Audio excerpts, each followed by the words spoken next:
Bueno, vamos a continuar con la jornada interacadémica. Muchas gracias a todos los presentes y quienes nos están acompañando de forma virtual.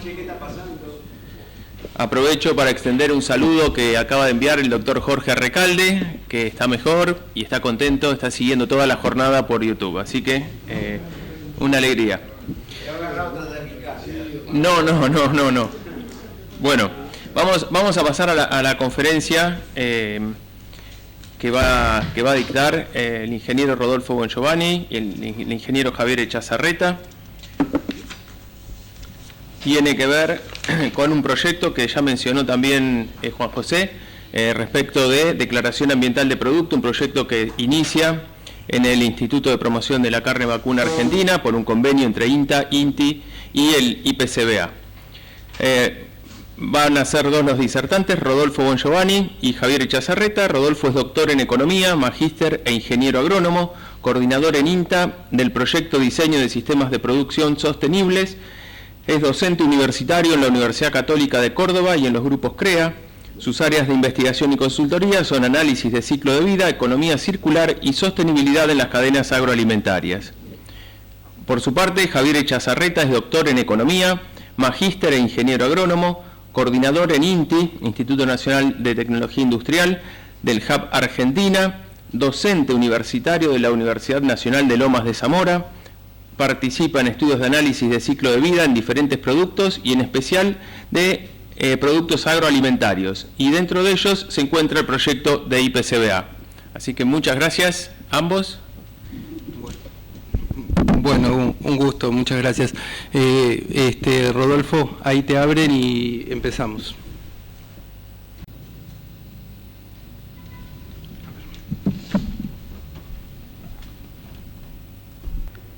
Rodolfo, ¿estás ahí? Sí, buenas tardes. Aprovecho para saludar a toda la audiencia y bueno, felicitar a los disertantes de esta mañana que me precedieron, prestigioso panel. Vamos a ver entonces, pasando las diapositivas, vamos a la primera, si te parece. Sí, dale. Ya está. Está bien. Ya estamos. Bueno, entonces arrancamos con el marco metodológico de este proyecto, que tiene que ver con el análisis del ciclo de vida. Es importante tener en cuenta que es una técnica, una herramienta que permite valorar los impactos ambientales completos en todo el ciclo de vida de un producto, y por eso se tienen en cuenta todas las entradas y todas las salidas con sus respectivos impactos ambientales. Esto responde a una ISO 14040, ¿no? Entonces ahí podemos ver en este gráfico de la derecha que tiene en cuenta toda la extracción de los recursos, todo lo que ocurre en el sistema productivo, ya sea primario o industrial, todo lo que ocurre con los desechos, y se usa como herramienta también de diagnóstico para poder pasar posteriormente a la economía circular. La siguiente, por favor, Javier. Además de este método que estamos en ISO, tenemos también nosotros presente el sistema de declaración ambiental de producto, que tiene las reglas de categoría de producto, que es una especie como de norma específica para analizar el caso concreto de cada uno de los productos que se está analizando, en este caso concreto de la carne de mamíferos, ¿no? Que tiene este tipo de presentación, y está aquí el link para la página web para que se pueda descargar. Es de acceso libre y gratuito, y es lo que a nosotros nos permite después elaborar un informe que pueda ser verificado. En el caso que nosotros estamos analizando acá, la unidad declarada, es decir, el producto que estamos analizando, únicamente 1 kilo de carne sin hueso, refrigerada, incluyendo el packaging, puesto a disposición del consumidor. Quiere decir que el estudio está hecho con la terminología que usamos nosotros, de la cuna a la tumba, es decir, de la cuna porque se tienen en cuenta toda la entrada de insumos con sus respectivos impactos ambientales, incluyendo aquellos impactos ambientales que puedan haber sido de productos que se traen de otros países, como por ejemplo la urea de la China. Bueno, todo ese tipo de, por mencionar un ejemplo, todo ese tipo de insumos se tienen en cuenta porque incluye también la cocción de la carne, y se tiene en cuenta en este caso la matriz energética del país destino que estamos analizando aquí, el consumo en Europa, por ejemplo, ¿no? Los resultados que vamos a mostrar, tanto Javier como yo, corresponden a una muestra de los frigoríficos que se analizaron, que pertenecen, digamos, a este convenio con IPCBA, y representa el 30% de las faenas que hay en el país. La siguiente,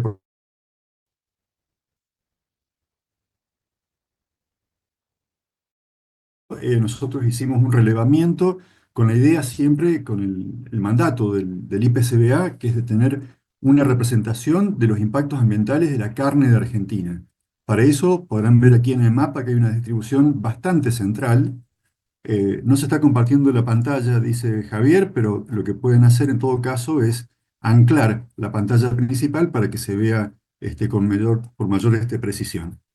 Vemos aquí en esta imagen de la República Argentina que tenemos 78 productores distribuidos en todo el país, y eso tiene que ver con los principales sistemas de producción, fíjense, tanto en el norte de la Patagonia como en el norte de la provincia de Santiago del Estero, tan al este como el noreste de Entre Ríos y tan al oeste de San Luis, y de esta forma tenemos relevado estos 78 productores, donde analizamos no solamente la forma que tiene producir o de lograr un kilo de carne de un animal terminado, sino también y principalmente la forma en que producen los alimentos para esos animales, ¿no? Entonces podemos ver que diferentes alimentos tienen diferente impacto sobre el producto final, pero también la forma en que se producen esos alimentos, si son, por ejemplo, de un pastizal natural hasta el de un silo de maíz o un grano de maíz, todo eso se tiene en cuenta en el ciclo que nosotros llamamos análisis de ciclo de vida. La siguiente, por favor. En este diagrama, que por ahí no se puede ver en precisión, digamos, la letra no se puede leer exactamente, pero ustedes pueden distinguir claramente aquí el bloque de producción primaria a campo, que se llama bloque upstream, el de la derecha arriba, que es el bloque core o central, que es el del frigorífico, y el de abajo a la derecha, que es el downstream o la distribución, la cadena de frío hasta el consumo. Entonces, yendo de nuevo al bloque upstream, que es el de arriba a la izquierda, podemos ver a la izquierda tenemos una caja donde ingresan, por ejemplo, todos los insumos, los agroquímicos, los fertilizantes, el combustible, el Big Bag, silo, bolsa. A la derecha salen las emisiones, tanto al aire, al agua como al ambiente, y eso nos está indicando que se tienen en cuenta todas las emisiones, todos los ingresos y las salidas del sistema, respondiendo al análisis del ciclo de vida. Entonces, por ejemplo, cuando nosotros analizamos lo que ocurre en un predio, también incorporamos en la huella de lo que ingresa a ese predio, a ese sistema productivo, ¿verdad? Y lo que ocurre por encima de ese suelo, donde nosotros le asignamos las emisiones que corresponden a los animales, pero también a lo que es la reposición del rodeo, en el sentido de que nosotros tenemos que un 20%, por ejemplo, de reposición, según los casos, pero en promedio 20%, para poder tener un rodeo productivo. Bueno, todo eso forma parte del análisis de ciclo de vida. No es una foto en el tiempo, sino que se va hacia atrás y se busca el impacto de todos aquellos progenitores, por ejemplo, que han participado del proceso de producción de este animal terminado. Lo mismo en el bloque de arriba a la derecha, en lo que es el core o central. Ahí no voy a hablar mucho porque ya de eso va a hablar Javier en las próximas presentaciones, pero ingresa tanto la energía en forma de electricidad, de gas natural, de packaging, y lo que sale de ese frigorífico, que son las emisiones al agua o al suelo, ¿no? Y después, por último, el transporte, que también es un gran aportante, digamos, de la etapa downstream, de la distribución, como así también la cocción, y se tiene en cuenta un kilo de producto sin considerar el peso del envase, sin considerar en ese peso de un kilo de producto el peso del envase. La siguiente, por favor. Bueno, así como a título comparativo, yo voy a hablar solamente de la etapa upstream o la etapa de producción de carne a campo. Podemos ver aquí un gráfico de barras. Comparativamente, la huella de carbono, en este caso, uno de los 8 indicadores, o inclusive si los ampliamos son más que 8 indicadores que nos va a mostrar después Javier. En este caso estamos solamente tomando el impacto calentamiento global o llamado comúnmente huella de carbono, que el de este proyecto da un resultado de 14,81 kilos de dióxido de carbono por kilo de peso vivo del animal en la tranquera del campo. Esto a niveles comparativos mundiales pueden ver que está en el promedio, está ligeramente por arriba de los datos de Sudáfrica, por ejemplo, que son las primeras barras, que hay uno de ellos de Sudáfrica, tiene 10,32, pero está sencillamente por debajo del resto de los estudios que hay a nivel internacional por ejemplo, que tienen las siglas ROW, que quiere decir Rest of the World, resto del mundo, o un promedio mundial, o inclusive también está por debajo de los últimos valores que se encuentran en la base, las barras más largas que corresponden a Brasil, ¿no? Entonces, de nuevo, el valor de Argentina, 14,81 kilos de dióxido de carbono de dióxido de carbono equivalente por kilo de peso vivo, con respecto al resto del mundo está sensiblemente por debajo.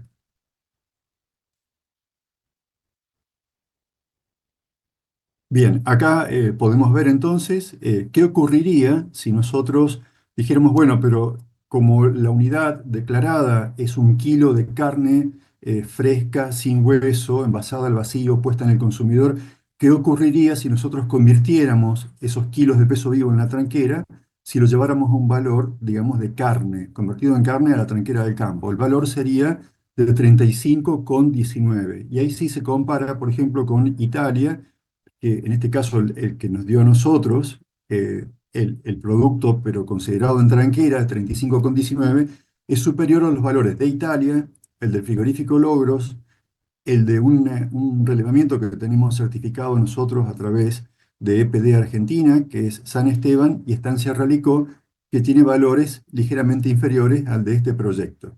Los valores de este proyecto IPCBA son un poquito superiores, pero están en el mismo rango, digamos, de los valores encontrados en Argentina. La siguiente, por favor, Javier. Bueno, acá nosotros cuando hablamos de huella de carbono, cuando hablamos del impacto calentamiento global, contrariamente a lo que muchas veces se le da mala fama a los estudios realizados de huellas, el estudio de huella de carbono está hecho en base a la norma ISO 14067. Entonces, la norma, esta ISO, define la huella de carbono, y esto es importante que prestemos atención, como la sumatoria de emisiones de gases de efecto invernadero y las remociones. Entonces las emisiones tienen signo positivo porque van hacia el aire, hacia la atmósfera, y las remociones con signo negativo porque es carbono que secuestra. Nosotros en este estudio consideramos o encontramos que hubo un secuestro promedio, para los casos relevados, de 6 kilos de dióxido de carbono equivalente por cada kilo de carbono. Por lo cual, el balance de los 35 baja a 20 kilos de dióxido de carbono equivalente por cada kilo de carne en la tranquera del campo, o baja a 33 cuando vemos la última barra a la derecha, la barra rosa o salmón, que es el balance de la huella de carbono al consumidor, es decir, a la tumba, ¿no? Entonces, estos serían los resultados finales de un kilo de carne considerando el balance de carbono, es decir, la sumatoria de las emisiones menos las remociones. Bueno, y cuando hablamos de los impactos, de los otros impactos, acá tomamos en todo caso por orden de popularidad, el primero la huella de carbono y el segundo, más popular, es el impacto huella de agua, que en este caso el impacto se llama potencial de agotamiento de agua o Water Deprivation Potential. Se mide también en metros cúbicos de agua equivalente por kilo de peso vivo, en este caso a la tranquera, ¿no? Entonces, nuestro proyecto hizo un relevamiento y encontró que el consumo es 1,6 metros cúbicos de agua, entendido como agua de privada o competencia por el uso del agua, 1,6 metros cúbicos, comparado, por ejemplo, con el de Italia, que tiene un valor enorme, porque ahí, digamos, esto tiene que ver con la competencia por el uso humano. Entonces, realmente nuestros valores, tanto el del proyecto IPCBA como el de los otros estudios que hicimos en Argentina, caso de frigorífico Logros, caso de los productores San Esteban y Ralico, los valores son muy inferiores a los promedios, por ejemplo, presentados por acá por esta certificación de Coop Italia.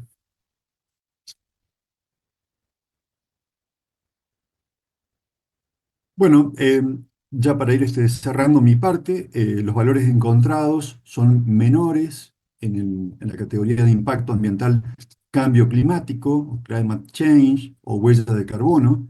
Nuestros valores son menores en cuanto a huella de carbono.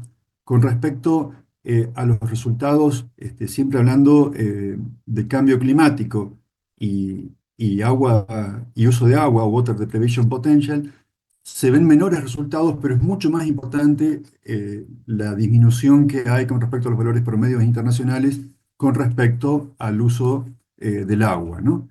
Aquí tenemos un caso importante para poder analizar que cuando tenemos menor huella de carbono, tiene que ver los rumiantes en el campo, ¿no? Que es el factor determinante de la huella de carbono. Y la ubicación de la producción cerca, digamos, de zonas, por ejemplo, donde hay mayor disponibilidad de agua, todo lo que es, por ejemplo, la cuenca del río Paraná, toda la zona que no requiere muchas veces esta alimentación, que no requiere agua adicional para los animales y que no requiere riego, resulta crucial para un menor impacto precisamente del impacto uso de agua o escasez de agua. La siguiente, por favor. El principal punto crítico o hotspot es la fermentación entérica, es la emisión de metano por la fermentación entérica en todas las etapas.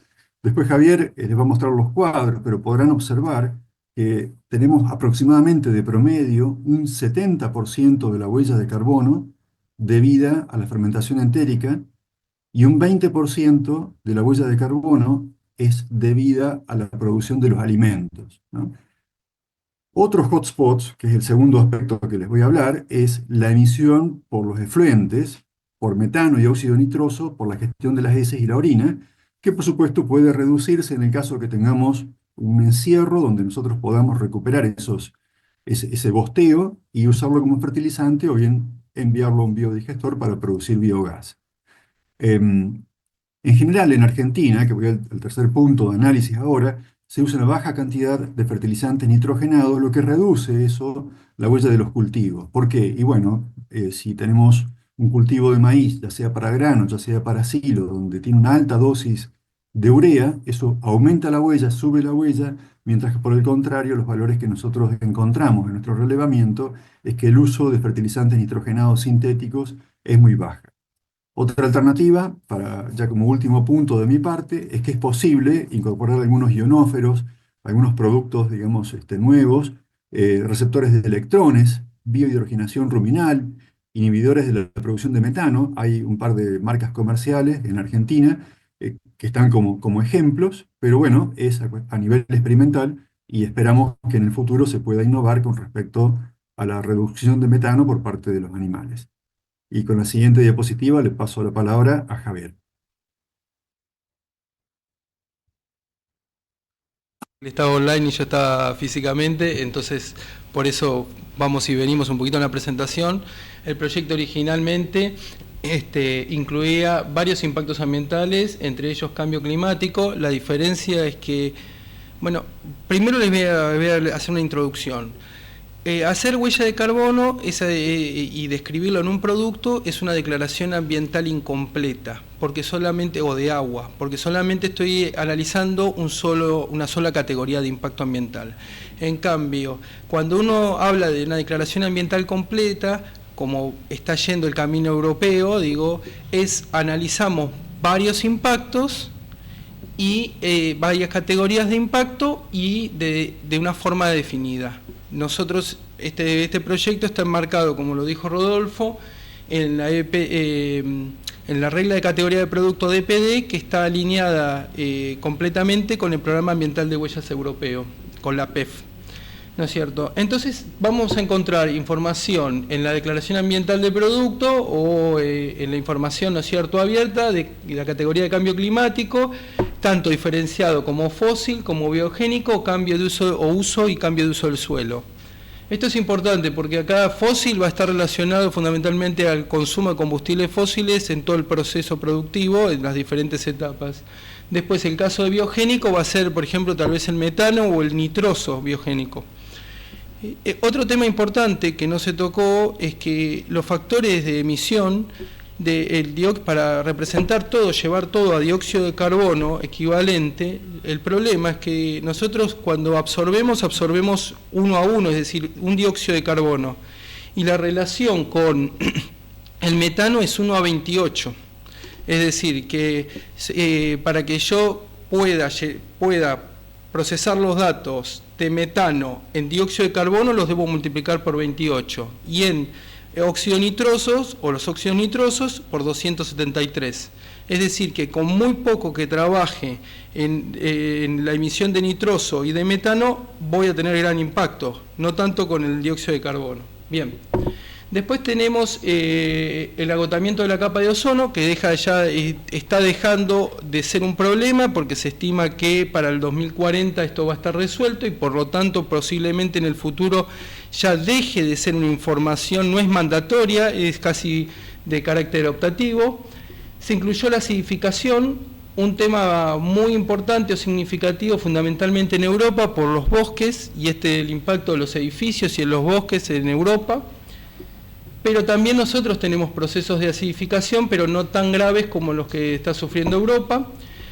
Estos sí son importantes para nosotros, que son eutrofización de agua dulce en agua marina o de carácter terrestre. Son muy importantes y están involucrados el uso de fertilizantes. Digo, ahí las carnes argentinas tienen la posibilidad de tener datos competitivos, como también lo tienen en el caso del agua, diferenciales. A ver si voy. Después, el estudio también incluye la formación de ozono fotoquímico, que para que usted lo voy a trasladar a la Tierra, digo, es el smog fotoquímico que se produce. Esto es importante, no tanto en Buenos Aires para los bonaerenses o para la gente del este de la Argentina, no lo sufre, pero esto sería muy importante para la gente que vive en lugares como Santiago de Chile o como la India o como China, donde aparece el smog fotoquímico producido por la emisión de gases de efecto invernadero, del transporte público, de la industrialización y después con graves problemas a la salud. Todos estos estamos hablando de que en el punto final, porque estos son impactos medios, en el punto final son todos afectan, o la mayor parte de ellos afectan a la salud humana. Es decir, tienen impacto en la salud humana directamente. Después, agotamientos de recursos abióticos, tanto minerales y metales como combustibles fósiles, se refiere a cuánto nos queda de reserva en el stock, en relación, cuánto estamos consumiendo en relación a la reserva que tenemos a nivel global. Después, el consumo de agua por escasez, que es lo que antiguamente se llamaba huella de agua, que ahora la última metodología o el consenso de metodología avanzó en el consenso de escasez. Básicamente lo que trata de reflejar es la cantidad de agua que se está consumiendo habiendo satisfecho toda la necesidad de la población y de los ecosistemas lindantes. Este es un tema aparte, pero siempre lo digo, porque Italia, y Rodolfo lo remarcó, porque Italia da por ahí 36 a cada uno, porque Italia tiene factores de caracterización que son de cerca del 70, y el factor de caracterización de la provincia de Buenos Aires, de la zona núcleo maicera hacia el sur es 1, y para el norte, Córdoba, Entre Ríos, Santa Fe, es 0,3. Es decir, que yo todo lo que consuma, como hay exceso y hay una abundancia, lo que consumo lo voy a estar multiplicando por 0,3. Y por eso digo, son aspectos muy, ahí sí que son aspectos que uno podría valorar de nuestras carnes.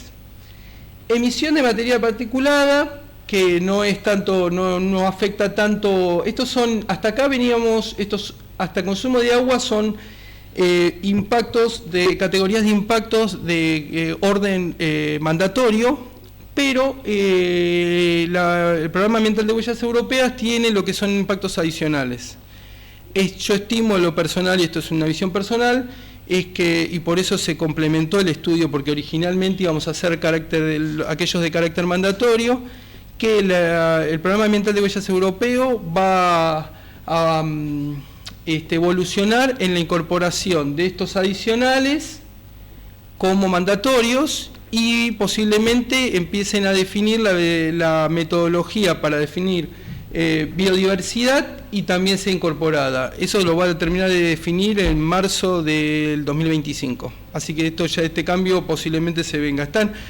De todos estos, las metodologías ya están consensuadas sin discusión. De estos ya están casi consensuadas sin discusión y lo que queda es biodiversidad para terminar de discutir en Europa. Emisiones particulares, radiación ionizante, esto es interesante porque está relacionado con la matriz energética de cada país. Nosotros nuestra presencia de la energía nuclear no tenemos tanto en la matriz energética argentina, no es tan grande el peso, pero es competitivo, por lo tanto es competitivo este dato. Y después, estos aspectos que para mí son sumamente importantes, que son ecotoxicidad, toxicidad humana, cancerígena, no cancerígena, y el impacto de uso del suelo y la superficie del uso. Es decir, cuánto estoy utilizando el suelo. Un poco lo que estaban comentando de lo que se llama huellas ambientales. Esto es un enfoque, lo que pasa es que esto es un enfoque de categorías de impacto de punto medio, pero si uno quisiera hacer un enfoque de categoría de impacto de punto final, estaría hablando de afectación de la salud humana, dependiendo de la biodiversidad, etcétera. Son tres aspectos. Y después se complementa la información con el uso de recursos, tanto en energía renovable como en no renovable, y la sumatoria de ambos. Esto es básicamente cómo se lleva una tabla de información. En cada etapa, tanto upstream, core, downstream, como les decía Rodolfo, tenemos diferentes aspectos.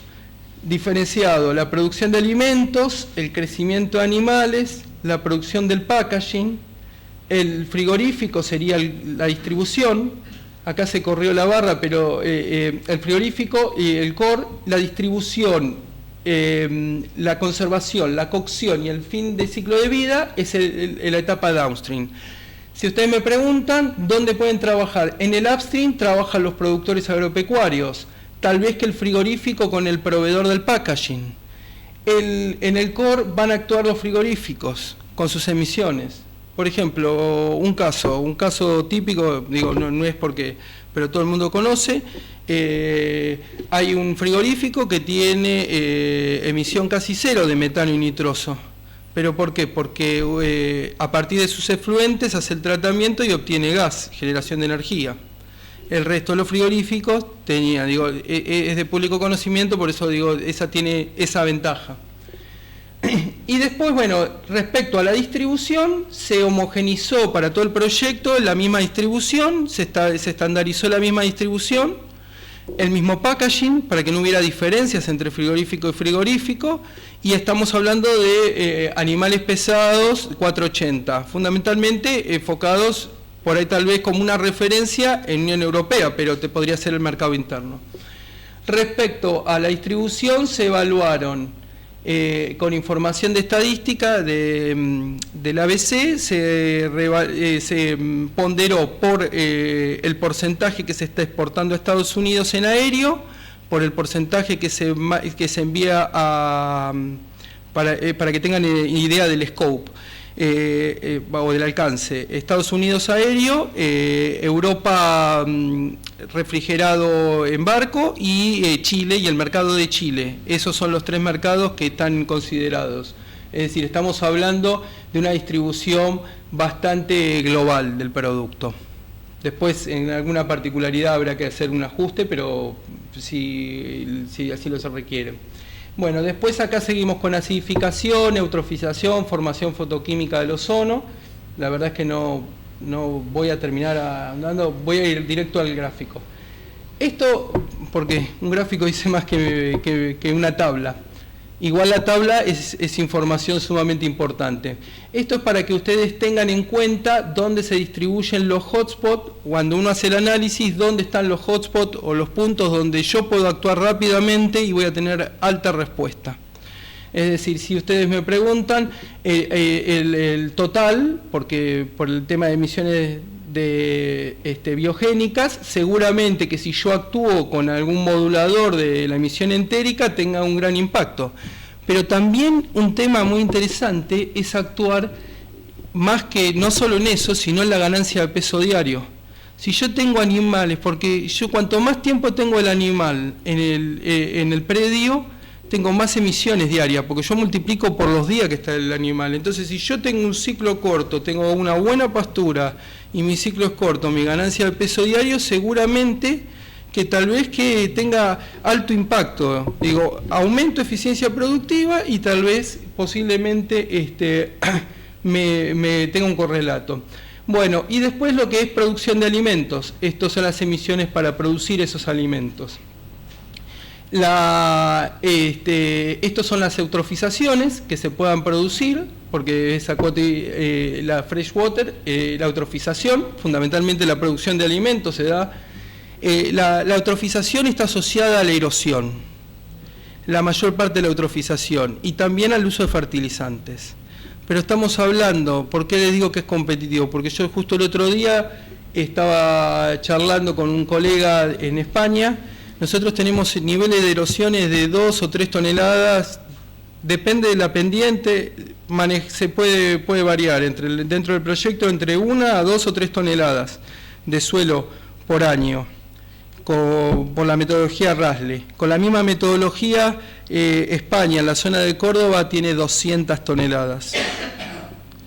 Y eso es nitrógeno, dependiendo del porcentaje de nitrógeno y de fósforo que tenga el suelo, va directo a los cursos de agua. Bien. Después, el uso de recursos fósiles. Acá lo que es el consumo de agua asociado a la producción de alimentos. Esto está vinculado fundamentalmente a la producción de fertilizantes. Es decir, que si ustedes se fijan, la ganadería estaría en la parte de crecimiento, sería la parte roja. La ganadería. Después el frigorífico sería la parte violeta. Entonces, acá lo que se puede hacer a nivel de cadena productiva, o de ver en qué eslabón y dónde cada eslabón puede colaborar para ir reduciendo diferentes impactos ambientales, ir distribuyendo esos perfiles. Bueno, después esto es material particulado y radiación ionizante. Esto está asociado a la producción de insumos que se usan en la agricultura. Fíjense que acá es muy chico el impacto del crecimiento de animales, sino que es alimento frigorífico. Digo, eso es matriz energética. Bien, ecotoxicidad, alimentos animales. Tal vez que si yo utilizo el esquema de pasturas y toxicidad humana. Entonces, acá uno puede evaluar dónde está cada hotspot y ir analizando, ¿no es cierto?, dependiendo de la categoría de impacto ambiental. A nivel de resultados, por unidad declarada, uno lo puede evaluar en porcentajes y bueno, va relevando los diferentes porcentajes y cómo se va distribuyendo. Acá nosotros tenemos que la producción de alimentos tiene un gran peso. A veces la producción de alimentos se da en el mismo establecimiento o a veces la producción de alimentos se da como incorporación de los alimentos. Digo, no necesariamente. Entonces, tal vez hay que hacer un trabajo extra, o los productores tienen que hacer un trabajo extra en este enfoque. Porque el crecimiento de animales solamente es el metano biogénico. Tal vez que ahí sea la ganancia de peso diario. Bien, y respecto al frigorífico, acá tenemos afectación de la capa de ozono, eutrofización, fundamentalmente tal vez por el vuelco de efluentes, tendrán que trabajar un poco más porque es un vuelco puntual y de alta carga, más allá de que esté dentro de la normativa vigente. Digo, si uno se lo transforma en un desafío, esto podría ser reducido. Bueno, y aparece la formación fotoquímica del ozono y estos aspectos que están relacionados fundamentalmente como la producción de alimentos asociados al consumo de recursos fósiles, ¿no es cierto?, para la generación energética. Y también el consumo de agua. Sin embargo, ustedes ven en la distribución, bueno, acá juegan un ponderable importante, es la disminución de la capa de ozono, y esto es porque esto es el resultado del aéreo. El resultado del aéreo. El peso del aéreo. Y el peso del aéreo, si mal no recuerdo, estaba en el 8% de las cargas. Porque en los buques no es tan significativo. Y en el transporte terrestre que simulamos, que modelamos para Chile, tampoco era significativo, sino que era más que todo el aéreo. Bien. Tal vez hay que analizarlo. Digo, si el mercado me lo permite, tal vez que puedo tomar una decisión. Y después lo de recursos fósiles, esto muy traccionado fundamentalmente por el aéreo. Si lo miramos, si lo analizamos en kilogramos de carne con cocción, guarda que la cocción nosotros la simulamos, como el producto lo simulamos en Chile, en Europa y en Chile, en Europa y en Estados Unidos, simulamos con la matriz energética de cada localidad, de cada destino, como debiera ser. Entonces nos da 396. Digo, esto está dentro del margen porque el dato que está publicado de COP Italia tiene un factor de caracterización. Estos datos, también logros, tienen factores de caracterización de hace 2 o 3 años, cuando no se habían actualizado, y estamos hablando de que los factores de caracterización cambiaron un 20% en contra, es decir, que aumentaron un 20%. Si yo a esto le aumento el 20% para hacer un cálculo así, no es lineal, pero en realidad ese 20% no es lineal porque no es solo las fermentaciones entéricas, sino todos los perfiles, todos los datasets que yo utilicé. Entonces tal vez que esté muy próximo a este dato. Este dato es porque está con el Programa Ambiental de Huellas Europeo 3.1, que es el que está vigente actual. Y esto estaba con el 3.0, por eso les digo que está dentro de ese marco.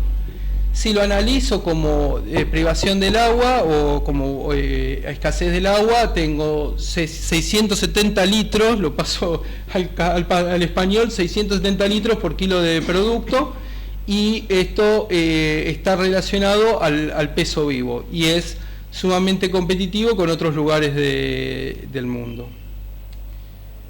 Bien, respecto a el kilo de carne coccionada, nosotros incluyendo la cocción estamos en 2,33 con esta modelización, y también esto responde a los destinos, y Logros estaba en 3.10, tenía un peso más importante en el aéreo Logros, y COP Italia está en 40, pero esto se debe al factor de caracterización de Italia.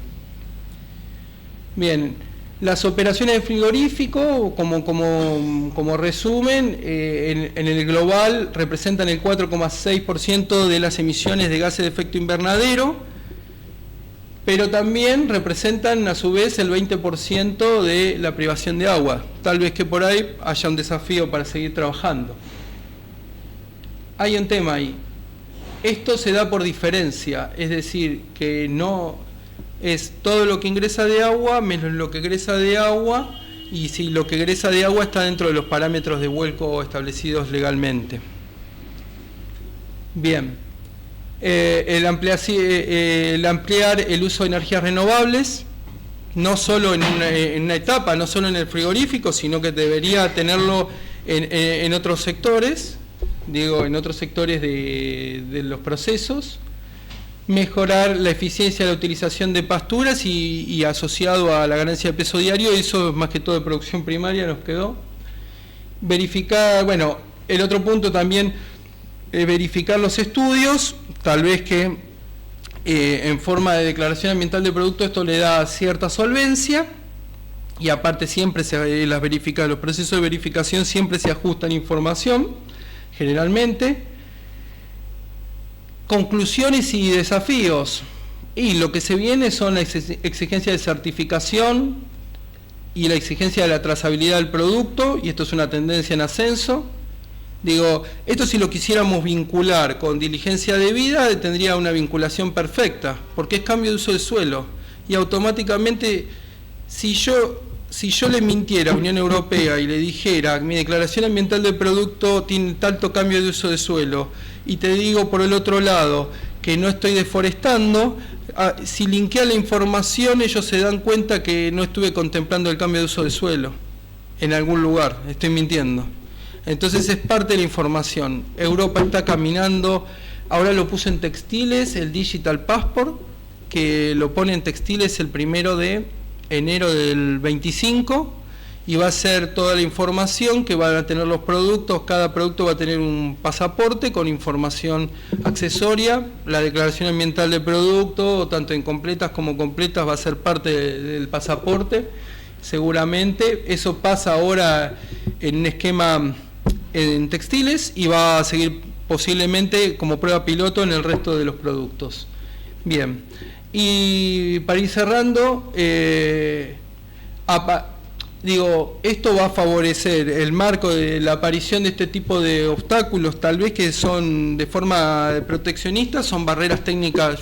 Para mí, técnicamente, son barreras técnicas al comercio, y esas barreras técnicas al comercio posiblemente en un panel no podamos discutirlas, entonces va a haber que adaptarse.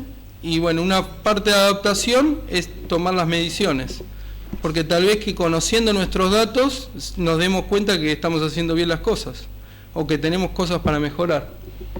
Bien, y después, hoy por hoy, hay tal vez que lo que se busca es una diferencial por precio, por calidad, por estándares, y hay algún productor que, bueno, que ya está publicitando, diferenciando su carne en Estados Unidos, etcétera, pero yo no lo puse en la foto, no lo pusimos. Rodolfo me propuso ponerlo en la foto y le dije no, para no tener ningún sesgo ni nada, pero lo están diferenciando en los mercados tanto americano como europeo. Con esto me parece.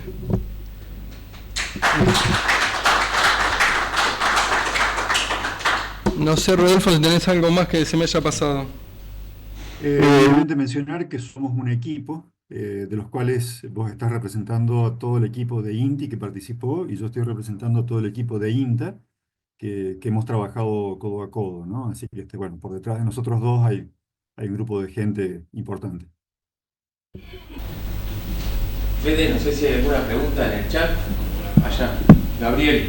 Vení, Javier, no te vayas todavía. De un outsider. Medio al final, en una de tus diapositivas, estabas que la etapa de faena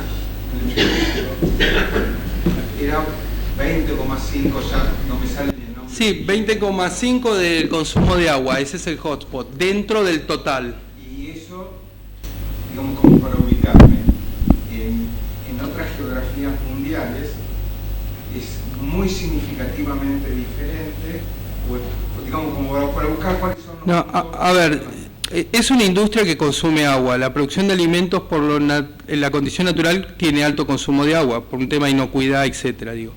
A ver, en nuestro caso representa el 20%. Tal vez que en otros casos representa valores mayores o valores menores, porque está afectado por el factor de caracterización fuertemente. En nuestro caso, los frigoríficos, la mayor parte de los frigoríficos, solamente dos frigoríficos son casi outlines, es decir, están fuera porque tienen factores de caracterización mucho más altos, pero la mayor parte de los frigoríficos están en zonas donde la disponibilidad de agua no tiene competencia, tanto ni la población ni el recurso es infinito, digo, por eso tiene un factor de caracterización de 0,3. Al norte de Pergamino ustedes van a encontrar 0,3, Rosario, etcétera, van a encontrar factores de caracterización de 0,3, y en la zona sur de Buenos Aires van a encontrar 1, y tal vez que en la zona, hay algún frigorífico que está ya más pegado a la zona de Patagonia, donde el factor de caracterización tal vez que te mueve, te queda fuera de una curva de Gauss. Pero es una particularidad, pero es más que todo por el factor. Si me decís cómo se instalaron las empresas, y las empresas industriales se instalaron en condiciones óptimas, respecto al agua, porque hoy por hoy lo podemos ver que están en zonas de recurso hídrico que no es tan escaso. Si yo tuviera un frigorífico en Mendoza y consumiera 1 litro de agua, ese frigorífico lo debería multiplicar por 70. Y si lo tuviera en Catamarca, ese frigorífico lo debería multiplicar por 100. Es decir, que 1 litro en Buenos Aires, en el sur de la provincia de Buenos Aires, representa la escasez de 100 litros. Es una metodología compleja, pero es bueno. Digamos, ese indicador en particular, que no da un margen de intervención terriblemente importante en estas condiciones, como para sacar grandes ganancias, en todos los planes. No, pero tal vez que como tenés un peso del 20%, tal vez que si vos ajustás ahí un porcentaje del consumo de agua, tal vez que tengas buena respuesta. Sí. En general, cuando uno recorre frigoríficos argentinos con expertos extranjeros, el comentario que le suelen hacer es ¿por qué gastan tanta agua? La industria frigorífica requiere por sus procesos mucha agua, pero los nuestros son excesivamente generosos en el uso del agua. Ahí, en términos de volúmenes absolutos de consumo, se podría trabajar para reducirlo. Pero en ese caso, la buena noticia de tener un bajo factor de ponderación se vuelve mala porque cada litro ahorrado también hay que multiplicarlo por solo 0,3. Pero bueno. Sí, son desafíos de la particularidad productiva. Eso porque, a ver, que es una categoría de impacto ambiental que no es de carácter global. El resto, como Global Potential Warming o cambio climático, es una categoría de impacto ambiental que es de carácter global. Entonces, ¿a qué me refiero? Que yo lo que hago en Argentina se refleja a nivel global. En cambio, la huella de agua, por su análisis, por su concepción, es de una categoría de impacto de carácter regional o local. Por eso cuando estaba bueno en la discusión que hoy se habló de huellas ambientales, por eso el enfoque y por eso los europeos van en ese camino. Si yo me fijara solamente en la carbono neutralidad, como se está fijando, se hablaba de la miopía del carbono, si yo me fijara solamente en eso, tendría todos los coches eléctricos. Y estoy usufructuando el litio en una condición, claro, pero no analizo el resto de los impactos. Si se hiciera el análisis completo, el análisis sería que el litio se está extrayendo, por ejemplo, en condiciones de recurso hídrico muy escaso. Tal vez que ahí el impacto, reduzco la huella de carbono, pero tengo un alto impacto en el agua. Y eso va a depender de cada producción.